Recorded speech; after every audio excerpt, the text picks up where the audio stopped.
And John joins me now on the Sports Bash with a look at the latest Eagles news, some NFL news and notes. John, I'll start right off with an interesting story that you have up at 97.3ESPN.com. Did Fletcher Cox really turn down a $60 million deal? Shall we believe that the Eagles offered and Fletcher turned them down?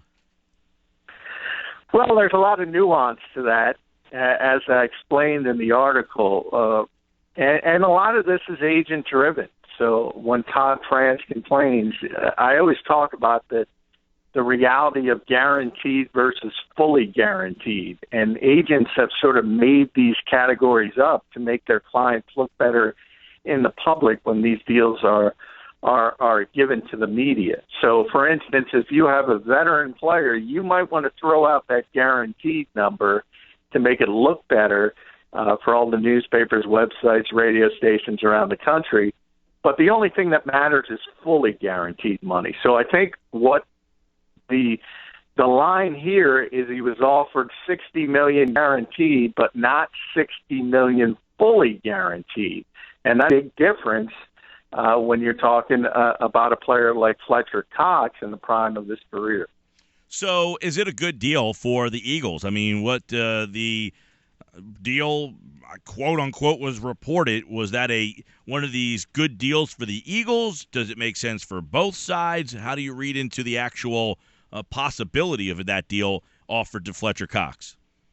Well, until we see the actual numbers, you don't know. But from two different sources, the Eagles, I've gotten the Eagles have pegged Fletcher at about $12 to $14 million a year. And if you look at what they have under the salary cap right now, it's a little under $11 million. So that means if you're talking about a 5-year deal or a 6-year deal, and you're talking about $60 million guaranteed, $100 million overall, what that tells you is that contract's going to be heavily backloaded. And a lot of the base salaries are going to be balloon payments. And what that means is it's not really a 5 or 6 year deal. It's probably more of a 3-year deal where you expect to renegotiate, say, in the 4th year. So that's what I think the Eagles were trying to get done, and that's the part that Fletcher balked at. I think if the $60 million, if he signed today and got a check for $60 million, he would be very, very happy with that. But that's not the reality of the situation. So the other day we had talked about when they might get something done. Is this a deal that had been proposed weeks ago at the end of the season? When was this offer potentially made? They've been trying to get Fletcher done this entire time, and we talked about it a lot. You saw Howie Roseman's strategy very early when he got control of this organization again, and it was obviously identifying core pieces and signing them to long-term deals, extensions. And Fletcher Cox, if he would have agreed, would have been among the first. But it was always going to be the most difficult negotiation because he's the best player. And he realizes, and Todd France realizes, that there is a chance that if he bets on himself that he could really, really break the bank next year if he has an all-pro type season. And the second part of that, remember, he's coming up on the last year of his rookie deal, so he's getting significant money. It's not like he's playing for nothing. He's getting almost $8 million even if he doesn't sign an extension. So really what this comes down to is a guy who wants either to bet on himself and possibly get Ndamukong Suh type money, or a guy who wants the security of taking a lot of money up front, but certainly not $60 million fully guaranteed. Right. So to kind of recap, John, did he turn down $60 million in potential guarantees, as you write? Probably. But did he turn down $60 million fully guaranteed? That's not the case. No, not at all. And as you see the difference, and I know it's very nuanced for the casual fan, but for instance, there could be roster bonuses every year paid in March at the beginning of the league season. So technically, you're going to have to be on the team to get that roster bonus. And if it's a big number, say $15 million, well, the Eagles can decide hey, if this guy didn't play up to what we said, we're not going to pay that money. And it wouldn't hurt them against the cap. They could just move on.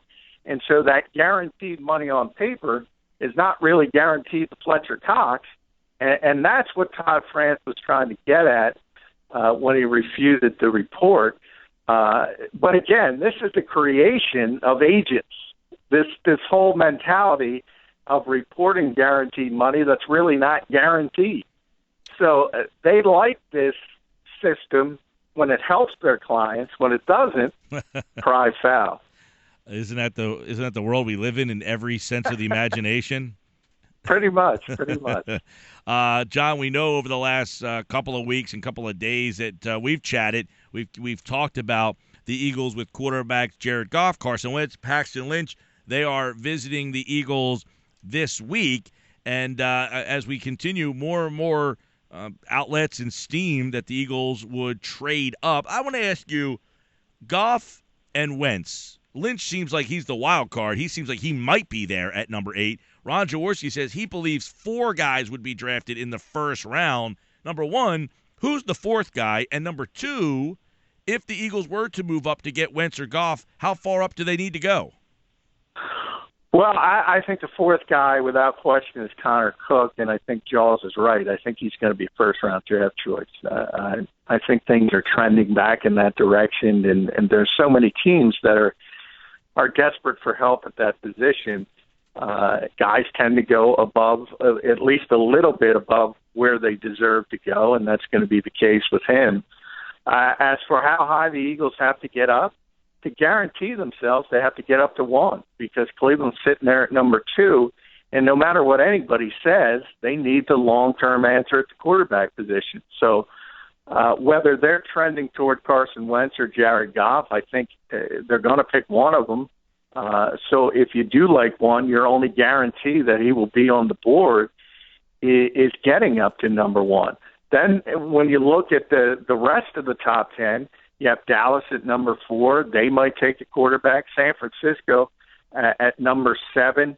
I don't think they're going to move forward with Colin Kaepernick. I still think that Denver deal is going to happen, and something will work out in that direction. And if that's the case, they're going to need a quarterback. So if the Eagles are sitting at 8, they're not going to get either Goff or Wentz.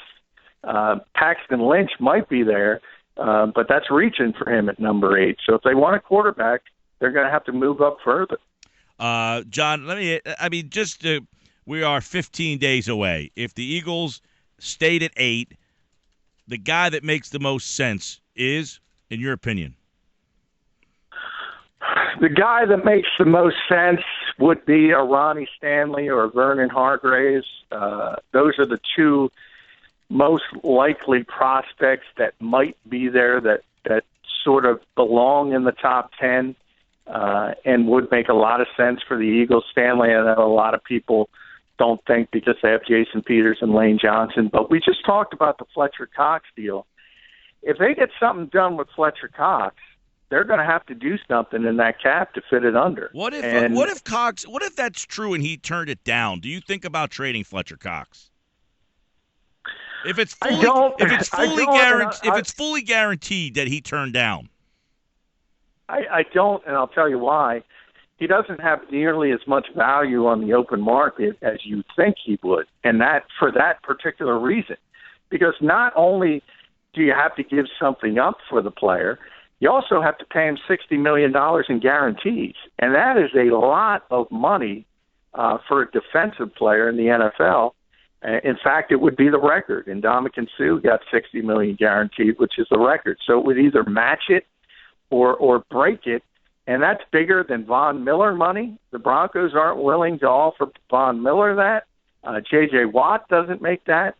So if you have to sign Fletcher Cox for that much money, the value coming back isn't going to be nearly as much as what you think it is. So he's much more valuable to the Eagles than another team trading for him.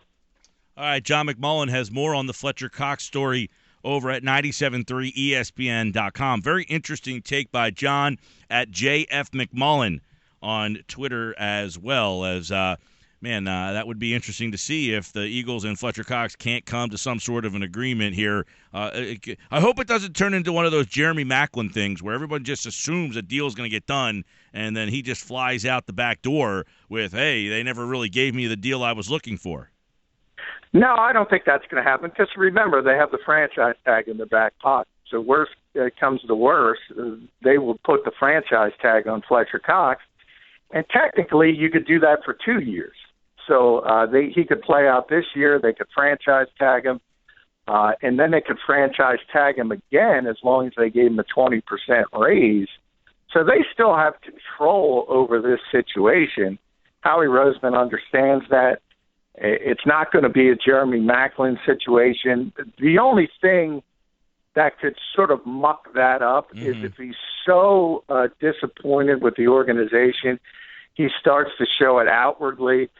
He starts to sort of complain and bellyache, and then he becomes maybe a deficiency, and at that point you have to revisit things. But I don't see that happening because I don't think either side is all that upset. I think they realized the situation, and they realized it was going to be a difficult negotiation. And both sides realized eventually when it does end, he's going to get paid, and he's going to get paid a heck of a lot of money. All right, John has more at 97.3 ESPN.com. We'll see. NFL Draft 15 days away. We'll have plenty more from John, and John will be at the draft party. We will have plenty of draft talk throughout the time leading up, and that day we'll see if something crazy happens. John, we will talk again tomorrow. All right, thanks, Mike.